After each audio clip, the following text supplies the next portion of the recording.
I want to give everybody an update real fast on Justice Democrats. Now, again, for those of you who haven't seen the segment, I highly recommend going to it on the SecularTalk YouTube channel.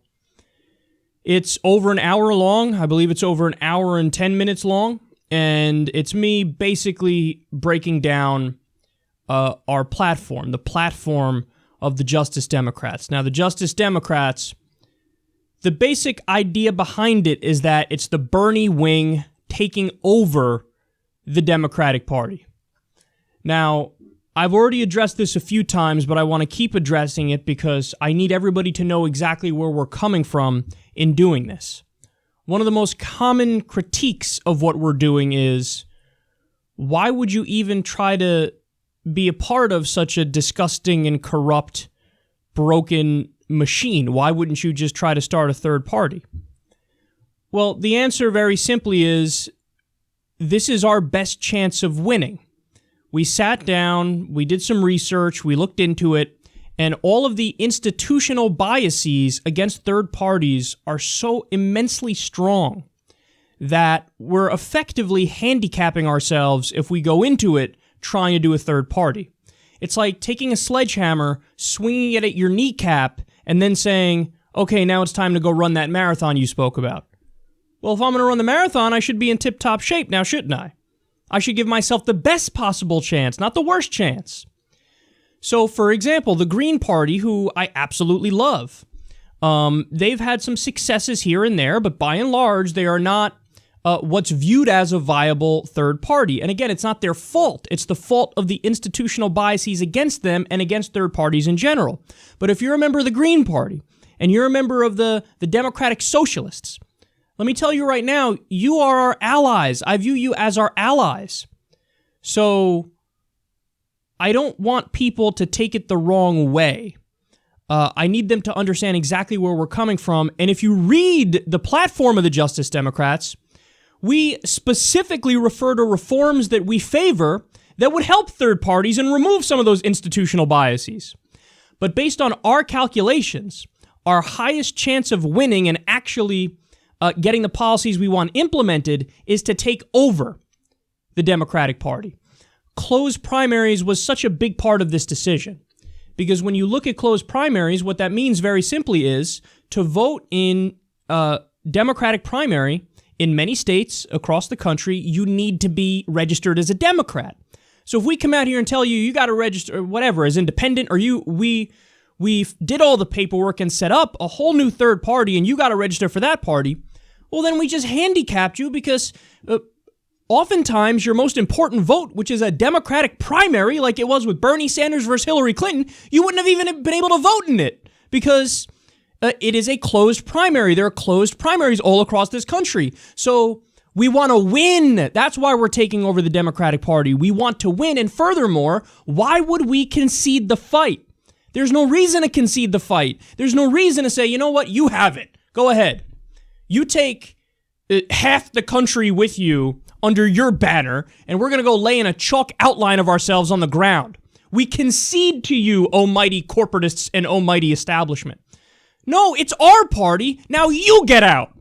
And make no mistake about it, we're not here to play patty cakes with them. This is a hostile takeover of the party. They can step aside. We have no interest in them. In fact, exactly what we're going to do is primary them. So everybody needs to understand where we're coming from. This is a hostile takeover of the Democratic Party by the Bernie Sanders wing. Now, I already went through most of our platform. But I want to remind everybody, we're fighting for single-payer health care. We're fighting for universal college. We're fighting for making the minimum wage a living wage and tying it to inflation. We're fighting to stop nation building and stop the rampant militarism. We spent $7 trillion on the war in Iraq. We spent trillions more in Afghanistan. We have 7 interventions going on right now. And we still don't have clean water in Flint, Michigan. Our infrastructure gets a grade of D, according to a report by the Society of Civil Engineers. What kind of a sick joke is that? We're here to try to fix that. Now, also, another part of this that I should stress is it goes without saying that we are going to oppose Donald Trump when he goes to implement bigoted policies, when he says we're going to ban all Muslims from coming to the U.S. As he said, a total and complete shutdown of Muslims coming to the U.S. When he goes to do that, we're not going to give an inch. We're not going to give an inch when he says he wants to deport all undocumented immigrants. That's a backwards idea. That's a crazy idea. So we're going to oppose every instance of genuine bigotry and bigoted policies. But another thing that we're going to do is we're not the McLiberals. We're not going to buy into the bastardization of cries of bigotry. So when you supported Bernie Sanders over Hillary Clinton in the primary season, and you were called a Bernie bro, and accusations of sexism were hurled at you, we're going to oppose that. We're going to oppose it when people cry anti-Semitism, when you come out in favor of no more settlements and doing a peace deal in Israel-Palestine. Did you just disagree with Netanyahu? I guess you hate all Jews. I read an article a few weeks ago. It was on Huffington Post. I forget the name of the writer. But he basically argued that Trump's anti-Saudi Arabia rhetoric on the campaign trail was Islamophobic. So now if we criticize Saudi Arabia, it's Islamophobic? You do know that they say all atheists are terrorists, right? You do know that they behead people in the public square, right? And they do it for witchcraft and sorcery and drug smuggling. Women are second-class citizens. So when I call that out, or when I call out the jihadist nature of the Syrian rebels, that is not Islamophobic. That's not anti-Muslim bigotry. So what we need to do is be crystal clear. Whenever there are real cases of sexism and racism and anti-Muslim bigotry and anti-Semitism, we're going to be right there to call it out and fight for what is right.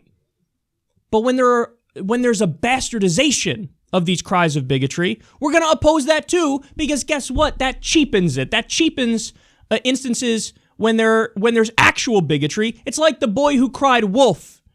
You know that story, right? So we are here to be actual liberals and progressives, not these McLiberals running around thinking they're liberals, but they're so obsessed with identity politics and they have nothing to say about children being slaughtered in Yemen and children being slaughtered in Gaza and money in politics corrupting everything in sight. We're not McLiberals. So let's be crystal clear about that. Now, where are we at today? Well, this thing launched not even 2 days ago, not even 2 full days ago. So it's been a day and a bunch of hours. Okay, we're almost at 2 full days.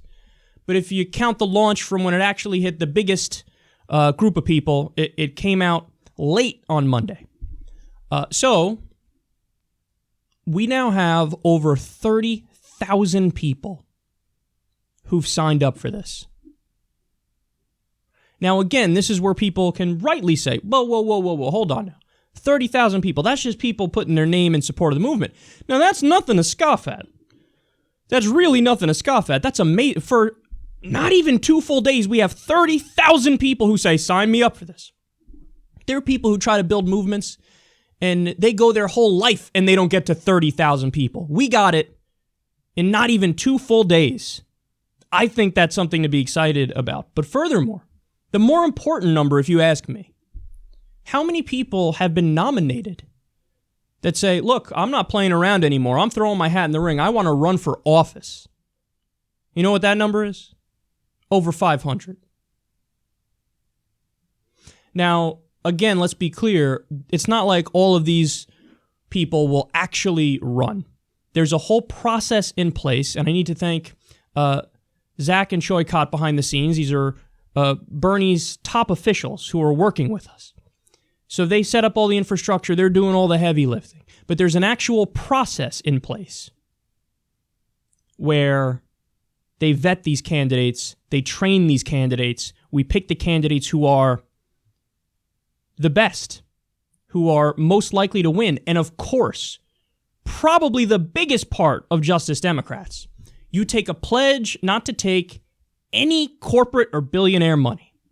So we walk the walk. We don't just talk the talk. We don't have people who are running that vaguely speak out against money in politics. No. We're actually on the side of the people. All of our donors, we want our donors to be construction workers and accountants and teachers, because that's who we're going to represent. We're going to represent regular people. We have no interest in corporations. We have no interest in billionaires. So you take a pledge not to take any of that money. And then obviously when you get in office, we fight tooth and nail to actually get money out of politics officially. So, it's not that all 500 will be running, but there will be a vetting process in place, and they will pick candidates of them. And I'm here again to tell you, get involved, man. Get involved. Get involved. Get involved. It's justicedemocrats.com. Go read the platform. Go read the platform and see if you believe in it, see if you agree with it. It's all about that platform. That's what we fight for. That's what we stand for. That's what we believe in. Do you believe in that platform? Do you want to fight for the people? Do you believe in getting money out of politics? Do you believe in turning the United States of America into a modern nation that actually competes with other modern nations, as opposed to us being at the bottom of the rung in terms of the industrialized nations? We've spoken about it before, whether it's education, whether it's healthcare, you name it. There are many places in the world that are whooping our butt. Well, now we want to actually make the United States number one when it comes to infrastructure, number one when it comes to healthcare, number one when it comes to our education system. We want to make us number one in all the ways that actually matter, ways for the people. So do you believe in this? If you believe in this, go to justicedemocrats.com, sign your name in support of it, read the platform. If you want to get more involved, write your name in there if you want to run for office. What are you waiting for? What else is going on? Go do that. You know you could do it. Sign your name if you want to run. Also, it's all about you. You're the vital support that's going to keep this thing moving. This isn't about me. This is about you. So you need to donate the $27 to try to push this thing forward, because again, we are at an institutional disadvantage because you have corporations and billionaires who are going to prop up and continue to prop up the corporate Democrats, the establishment Democrats, so they can get a lot more money. We have the actual people on our side, but they have the money.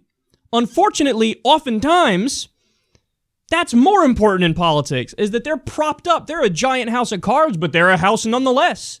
So we got to go and we got to push over that house. We got to break down that house.